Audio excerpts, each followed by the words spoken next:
आज दिनांक 22 एप्रिल 2024 रोजी सांगली, मिरज आणि कुपवाड शहर महानगरपालिकेकडून आयुक्त तथा प्रशासक शुभम गुप्ता यांच्या मार्गदर्शनाखाली सिंगल यूज प्लास्टिक साठा आणि विक्रीवर कारवाईला सुरुवात झाली।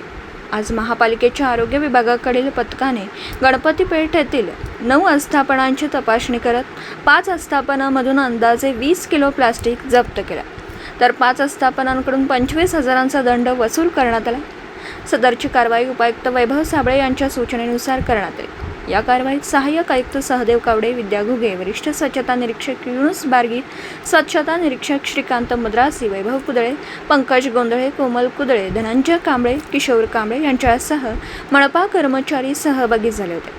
ही कारवाई अशीच सुरू राहणार असून सिंगल यूज प्लास्टिक साठा किंवा विक्री कोणी करू नये, अन्यथा कारवाई करण्याचा इशारा महापालिकेकडून देण्यात आला।